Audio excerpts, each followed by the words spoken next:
Deborah Atkinson, founder of The Voice for Fitness. And the question is, should you or shouldn't you eat nuts if what you want to do is lose weight?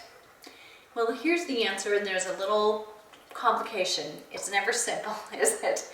So thought one, the reluctance of some women to eat nuts is that they're high in fat, so high in calories.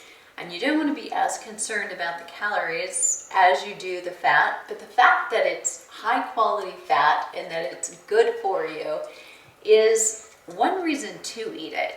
For satiety, you want to feel that you're satisfied after a snack, not that you ate something that's taking up space, but there's a more of an emotional satisfaction that happens with certain foods that doesn't with others. And for some people, some of us crave a crunch. A lot of women actually crave a crunch, so it's one way to get it. So nuts are a great way to do that. And you can get a variety of nutrients across the board if you eat pistachios and almonds, not always almonds, and walnuts, and even cashews, which tend to be a little bit more on the starchy side.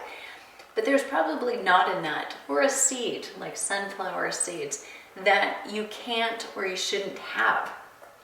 The question is, portion control, of course, is always it.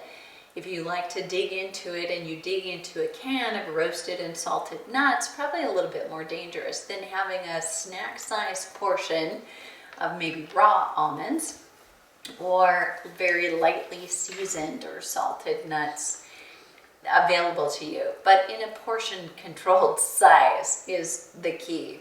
So think about those things, but here's the downside of eating a lot of nuts. It's the kind of fat that they carry a lot of that we have to watch out for. The American diet in particular is really heavy in omega-6s, which is like a faucet for turning on inflammation. Now, it's not something that you're going to see like you're going to see a wound that's got inflammation in it. But if you have internal inflammation, that actually could be getting in the way of you losing weight. Could be causing some problems with your belly or just digestion and your overall health. And you don't see it until it becomes a bigger problem. So if we have too much omega-6 in ration or ratio to the omega-3s that we have more inflammation going on, and omega-3 is the turn the faucet off for inflammation handle. We don't have enough of that. The American diet is probably about 20 to 1, omega-6 to omega-3. The ratio should be about 1 to 1, and maybe 1 to 1.2, a little more omega-3s would be ideal.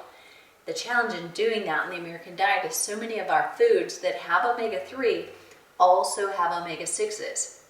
So it's like trying to turn that Rubik's Cube and get it right. About the time you take in more omega-3s, sure enough, you've also taken in more omega-6s. So that makes it tricky.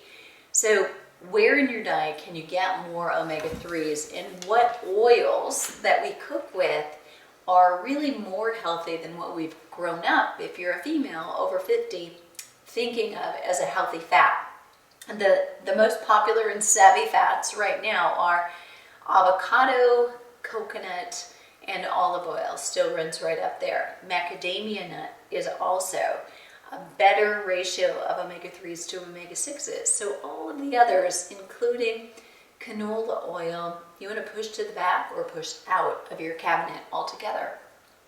So that's one way. Cooking with those will help you, but another way is to make sure you're getting enough omega-3s through eating fish, and even better yet, taking a fish oil supplement. So a lot of my friends who are bigger nutrition specific experts than I am, Johnny Bowden, JJ Virgin, all of the hormone doctors like Dr. Ellen Christensen, Sarah Gottfried, they are recommending, and I don't want to leave out Dr. Daniel Amen and brain health, but all of them recommend some kind of a fish oil supplement anymore for almost everyone. So while at one point we used to think, are we taking supplements and are we just flushing them down the drain literally, or do we really need them? At this point in time, given all of the toxins in our environment that we breathe, we drink, and we eat, and we're exposed to so much more technology, the general consensus among the world's health experts is that yes, we all need to be taking those supplements. So back to our question, to eat nuts or not eat nuts for weight loss? Yes, eat nuts, but eat them in a balance with other foods. Rotate the nuts that you eat. Don't always eat almonds, and don't eat almonds in the morning and in the afternoon. Try a different kind of a snack. But here's the last piece of information I'll leave you with is any food that we have on a daily basis, we are much more likely to be sensitive to. Not allergic, but have sensitivity to it. Those signs and symptoms are lethargy, feeling a lack of energy, fatigue, inability to lose weight, feeling bloated, digestive issues. So if you're finding that true, eat almonds, but eat them every 3 or 4 days. And maybe you rotate other nuts on the alternate days, or you rotate in something else like vegetables and hummus for your snack, if that's how you're using your nuts. So that's your tip for the day about nuts. Enjoy them, just enjoy them thoughtfully.